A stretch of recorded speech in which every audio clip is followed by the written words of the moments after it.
Expectations ఏమిటాయంటే 31వ తారీఖున చరిత్రలో కని విని ఎరుగనటువంటి ఒక ఘోరమైన సంఘటన గుంటూరు పట్టణంలో జరిగింది. మీ అందరికీ తెలుసు. బహుశా ఆంధ్ర రాష్ట్ర చరిత్రలోనే కాదు, భారతదేశ చరిత్రలో కూడా ఇలాంటి అరుదైన సంఘటనలు జరిగి ఉండవు అని నేను అభిప్రాయపడుతున్నా. 31వ తారీఖున 5 గంటల నుంచి రాత్రి 12:20 వరకు మా ఇంటి మీద, ఆఫీస్ మీద పెద్ద ఎత్తున దాడి చేశారు. ఒక విధంగా చంపడానికి ప్రయత్నం చేశారు. ఇల్లుని, ఆఫీస్ని ధ్వంసం చేశారు.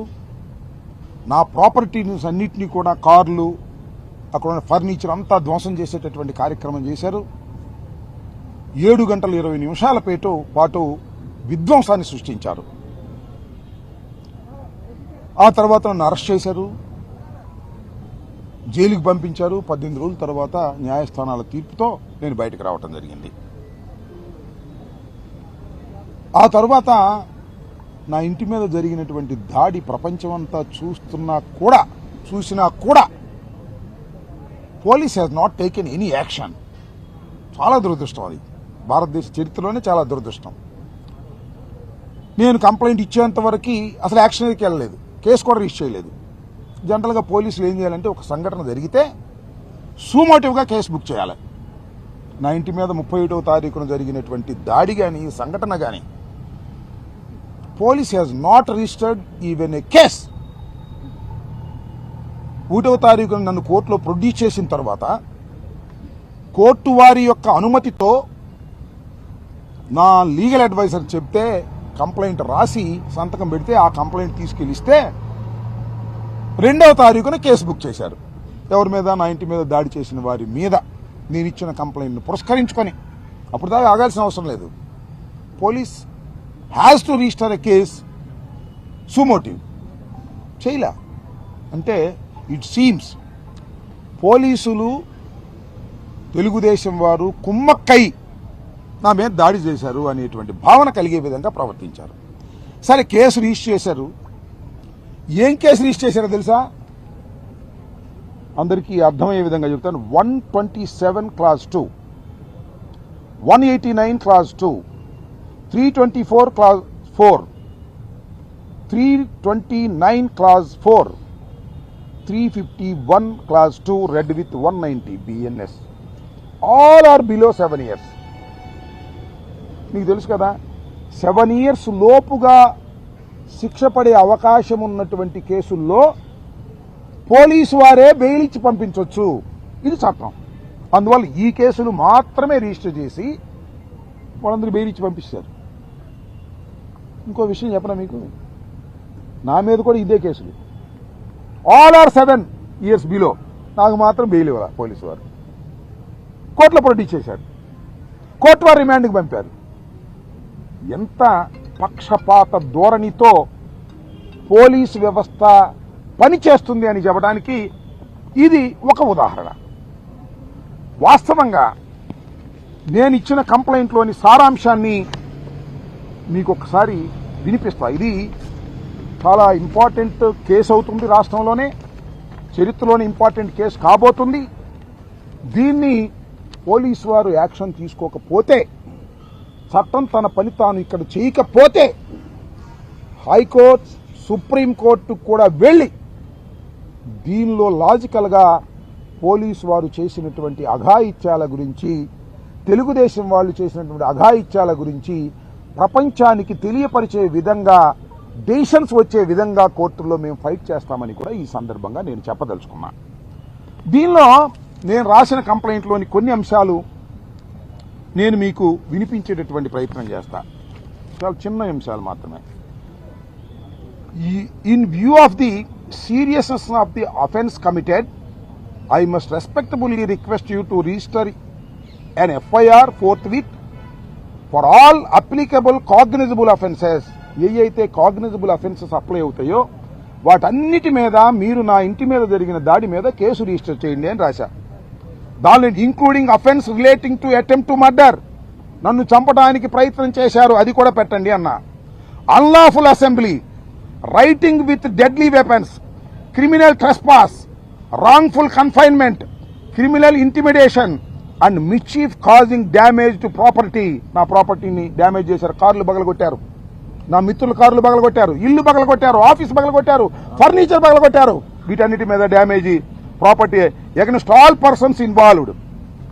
I further request you to identify, గుర్తించండి, trace and arrest all the accused persons involved in the commission of the said offence, seized and preserve all video and photograph evidence and conduct a fair, impartial and effective investigation in accordance with all. నేను రాసిన దానిలో ఏమైనా తప్పు ఉందో చెప్పమని అడుగుతా ఉన్నా ప్రజానీకాన్ని. మీరు ఎమ్మటే యాక్షన్లోకి రండి, ఫోటోగ్రాఫ్స్ ఉన్నాయి తీసుకోండి, వీడియోలు ఉన్నాయి తీసుకోండి, అన్ని టీవీ కెమెరాల్లో వచ్చేసినాయి, ఆల్ ఛానల్స్ అక్కడే ఉన్నాయి ఆ రోజు. వాటిలో తీసుకోండి అంటే ఇంతవరకు ఈ సింపుల్ సెక్షన్స్తో కేసు బుక్ చేసి వాళ్ళని బయటికి పంపించేశారు. ఇది చాలా దురదృష్టకరమైనటువంటి. వాళ్ళు పెట్టిన ఏంటి, 127(2) అంటే 1 year punishment, 189(2) 6 months punishment, 324(4) మిచీఫ్ 2 years punishment, 329(4) clause 4 criminal trespass and house 1 year, 351 clause 2 criminal intimidation 2 years. అన్ని బిలో 7 years. ఎందుకంటే శుభ్రంగా ఎక్యూజ్డ్ అందరినీ కూడా బెయిల్ ఇచ్చి పంపించడానికి కావాల్సిన సెక్షన్స్ మాత్రమే వేశారు ఆ సిఐ గారు. ఆ సిఐ గారు తెలుసు కదా, గంగా వెంకటేశ్వర్లు గారు లోకేష్ గారి బంధువు. ఇంతకు ముందు కూడా చెప్పేవాళ్ళు చెప్పట్లా. గంగా వెంకటేశ్వర్లు గారు సింపుల్గా ఇవి వేసేసి వాళ్ళని రిలీజ్ చేసి పంపించారు. వాళ్ళు పొజిషన్కి వచ్చారో కూడా నాకు తెలియదు. ఇలా పార్షియల్గా వ్యవహరించారు. రెండో అంశం ఏంటంటే అసలు నిజంగా వేయాల్సిన సెక్షన్స్ ఏమిటాయంటే 118 clause 2 voluntary causing hurt of grievous hurt by dangerous weapons and means. Dangerous weapons తీసుకొచ్చారు వాళ్ళు. చూశారు కదా, పలుగులు, కత్తులు, రాడ్లు, పెట్రోల్ బాంబులు తీసుకొచ్చారు. దీనికి ఇంప్రిజన్మెంట్ ఫర్ లైఫ్. ఇది వేస్తే ఇంప్రిజన్మెంట్ ఫర్ లైఫ్ ఉంటుంది కాబట్టి వాళ్ళని రిలీజ్ చేయడానికి వీలు కాదు కాబట్టి ఆ సెక్షన్ వేయలే. ఇంకోటి 109 అటెంప్ట్ టు మర్డర్, నన్ను చంపడానికి ప్రయత్నం చేశారు, నా పిల్లల్ని చంపడానికి ప్రయత్నం చేశారు, ఇదేమంటే ఇది 10 years, దీన్ని వేయలే. 192 wantonly giving provocation with intent to cause riots in rioting be committed if not committed, ఇది కూడా 1 year. ఇది పెద్ద ప్రాబ్లం. ఈ రెండు సెక్షన్స్ వెయ్యవలసినటువంటి సెక్షన్స్ వెయ్యకోకుండా ముద్దాయిలకు అనుకూలంగా ఉండే విధంగా గంగా వెంకటేశ్వర్లు అనేటువంటి ఒక సిఐ లోకేష్ బంధువు ప్రవర్తించినటువంటి పరిస్థితిని మేము ఎంక్వైరీ చేయడం జరిగింది. అదే విషయాన్ని సూపరింటెండెంట్ ఆఫ్ పోలీస్కి చెప్పడం జరిగింది. మేము ఫైనల్గా కోరింది ఏంటంటే ఈ గంగా వెంకటేశ్వర్లు అనే వ్యక్తి ఎక్యూజ్డ్తో కొల్లుడైపోయాడు కాబట్టి ఒక సుపీరియర్ ఆఫీసర్తో లేదా ఒక సిట్తో విచారణ జరిపించి దీనిలో న్యాయం చేయండి అని ఈ మొదటి రిప్రజెంటేషన్ మేము ఇవ్వటం జరిగింది అని ఈ సందర్భంగా చెప్పదలుచుకుని ఏం యాక్షన్ తీసుకుంటారో నేను తర్వాత చూస్తాం. ఇంకపోతే ద నెక్స్ట్ రిప్రజెంటేషన్ 2 ఇచ్చాను. మొదటి దాని పరిస్థితి అది. రెండవ రిప్రజెంటేషన్ ఏంటంటే ఇది చాలా విచిత్రమైన ఘోరమైన పరిస్థితి. 10:20కి రాత్రి నన్ను అరెస్ట్ చేశారు అఫీషియల్గా. అరెస్ట్ చేయగానే మా మిత్రులందరూ, ఇక్కడ ఉన్న వాళ్ళందరూ, అమ్మాయ రాంబాబు బతికిపోయాడరా, లేకపోతే ఏమైపోయాడు, అంతమంది పోలీసులు ఉన్నారు, అయినా సరే పెట్రోల్ బాంబులు వేస్తున్నారు, పలుగులేసి ఇల్లు పగలగొడుతున్నారు, 10:20కి అరెస్ట్ చేశారంటే పోనేలే సేఫ్లోకి వెళ్ళిపోయాడు, జైల్లోకి వెళ్ళిపోతాడు, అక్కడైనా సేఫ్గా ఉంటాడని సంతోషపడ్డారు ఒక విధంగా. ఆ తర్వాత కూడా 12:20 దాకా వెళ్ళా అక్కడే ఉన్నారు ఈ మాబ్ అంతా, తెలుగుదేశం నాయకులందరూ కూడా. 12:20కి వాళ్ళకి అలుపు వచ్చింది, వెళ్ళిపోయారు. పోలీసులు ఏం పంపలా, అలుపు వచ్చి వెళ్ళిపోయారు వాళ్ళు. ఇంకొక పెద్ద విషయాన్ని మీకు నేను కోర్టులో కూడా వివరించాను, దాని మీద రిప్రజెంటేషన్ చేయడం జరిగింది. అదేమిటంటే నల్లపాడు పోలీస్ స్టేషన్లో 10:40కో 10:60కో నన్ను లాకప్లో వేసిన తర్వాత 2:30కి నన్ను లాకప్ నుంచి బయటికి తీశారు. పాస్ పోసుకోవడానికి తీలా, మంచిలు తాగడానికి తీయలే, ఎందుకంటే లోపలే బాత్రూమ్ పడితే లోపలే వాటర్ బాటిల్ ఉంది. తీసుకొచ్చి నల్లపాడు పోలీస్ స్టేషన్లో పైకి తీసుకెళ్లి అక్కడ రూమ్లో కూర్చోబెట్టి నన్ను హెరాస్ చేయడానికి ప్రయత్నం చేశారు. కాళ్ళని పైకి లాగటం, పగలు తీయటం. ఇద్దరు కానిస్టేబుల్స్, ఈ వంశీ అనే సిఐ, గంగా వెంకటేశ్వర. అసలు గంగా వెంకటేశ్వర ఎందుకు వచ్చాడు తెలియదు. రాత్రి 2:30కి వచ్చాడు డ్రెస్సులో. అంటే నన్ను హింసిస్తుంటే చూడసి ఆనందపడదామని వచ్చాడో లేకపోతే లోకేష్ పంపించాడో నాకు తెలియదు. వచ్చి అక్కడ హెరాస్ చేయడానికి ప్రయత్నం చేశారు. తర్వాత మళ్ళీ తీసుకొచ్చి లాకప్లు వేశారు. వాళ్ళ దృష్టిలో హెరాస్ చేసినట్టే లెక్క. పైకి చెప్పుకున్నారేమో మరి కెమెరాలు కూడా ఇట్ట కదిపారు, మరి తీశారో లేదో నాకు నాలెడ్జ్ లేదు. ఆ తర్వాత తీసుకొచ్చి లాకప్లు వేశారు. దీని మీద ఎంక్వైరీ చేయమని ఎస్పీ గారిని అడిగారు. అది ఒక రెండవ రిప్రజెంటేషన్. దానితో పాటు అక్కడ సీసీ కెమెరా ఉంది, పని చేస్తుందో లేదో నాకు తెలియదు. పని చేసి ఉండాలంతే, ఎందుకంటే కోర్టు వారు ఆదేశించారు. అక్కడ 2 సీసీ కెమెరాలు ఉన్నాయి. ఆ 2 సీసీ కెమెరా ఫుటేజ్ని రిజర్వ్ చేయండి, సీజ్ చేయండి, మీ దగ్గర పెట్టండి అని ఎస్పీ గారికి ఇవ్వటం జరిగింది. బండారం బయట పడిపోద్ది. అసలు 2:30 నన్ను బయట తీయాల్సిన అవసరం ఏంటి? సెల్ వేసిన తర్వాత తీశారంటే తప్పు చేసినట్టే కదా. దీని మీద కూడా వారిని ఎంక్వైరీ చేసి అవి సీజ్ చేయవలసిందిగా ఎస్పీ గారిని మేము కోవడం జరిగింది. డీజీపీ గారి దగ్గరికి కూడా ఈ రిప్రజెంటేషన్తో ఇప్పుడు వెళ్ళబోతున్నాం. సో టోటల్గా ఇచ్చినటువంటి 2 రిప్రజెంటేషన్స్ కూడా జరిగినటువంటి ఘోరమైనటువంటి దాడిని police fail to control. Police వారు కంట్రోల్ చేయడంలో ఫెయిల్ అయిపోయారు. ఎందుకు ఫెయిల్ అయిపోయారు నాకు తెలియదు. ఎవరు ఒత్తిడి ఉందో నాకు తెలియదు. ఒక ఆయన అన్నాడు అంబటి రాంబాబు గారికి 24 గంటల్లో సినిమా చూపిస్తాను అని. ఎవరో కాదు, పెమ్మసాని కేంద్ర మంత్రి గారు. ఆయన చూపించిన సినిమా అనుకుంటే ఇది. ఆయన కుట్రదారుడు. ఈ మొత్తం ఎపిసోడ్లో పెమ్మసాని ఈజ్ ఏ 120B కిందకు వస్తాడు ఇన్వెస్టిగేషన్ చేస్తే. గంగా వెంకటేశ్వర కరెక్ట్గా ఇన్వెస్టిగేషన్ చేస్తే, పోలీస్ డిపార్ట్మెంట్ కరెక్ట్గా ఇన్వెస్టిగేషన్ చేస్తే చేయట్లే వాళ్ళు. పెమ్మసానే మొత్తం నడిపాడనేది అందరికీ తెలిసినటువంటి సత్యం. ఎందుకంటే సినిమా చూపిస్తా అన్నాడు, సినిమా చూపించాడు. సరే, ఆ సినిమా సంగతి తర్వాత చూద్దాం.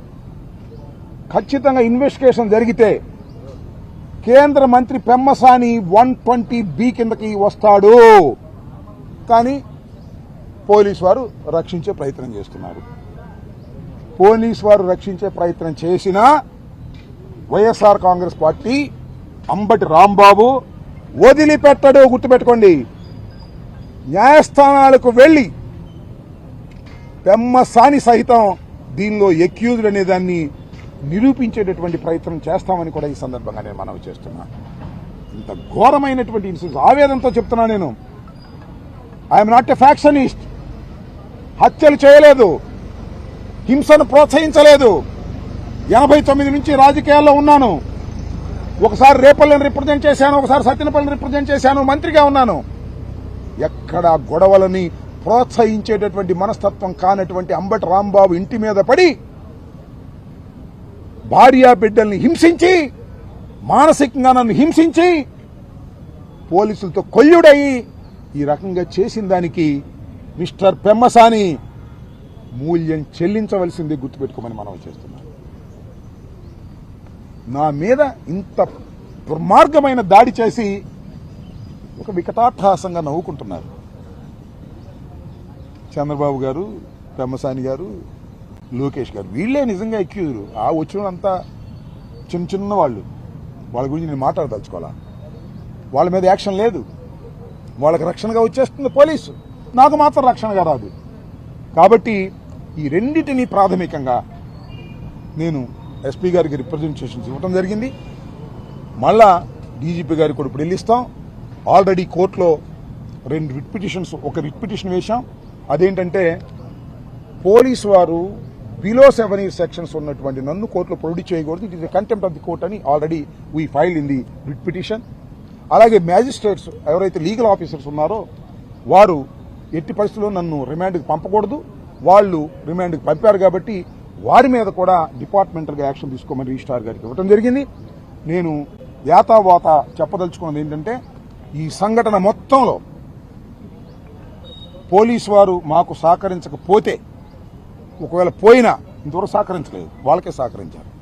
చట్ట ప్రకారంగా, న్యాయ ప్రకారంగా న్యాయ వ్యవస్థ, ఇండిపెండెంట్ న్యాయ వ్యవస్థ ఒకటి ఉంది భారతదేశంలో. పోలీసు వారి మీద విశ్వాసం పోయిందేమో కానీ న్యాయ వ్యవస్థ మీద మాత్రం విశ్వాసం ఎవరికి పోలేదు. ఆ న్యాయ వ్యవస్థ ద్వారా చట్ట ప్రకారం జరగవలసిన అన్ని కార్యక్రమాలు పోలీసు వారి చేత చేయించేటటువంటి కార్యక్రమాన్ని న్యాయస్థానం ద్వారా చేస్తామని. అఫ్కోర్స్ న్యాయస్థానాలంటే ఇట్ విల్ టేక్ టైం, యాక్షన్కి టైం పడుతుంది, సుదీర్ఘకాలం ఫైట్ చేయాల్సి వస్తుంది.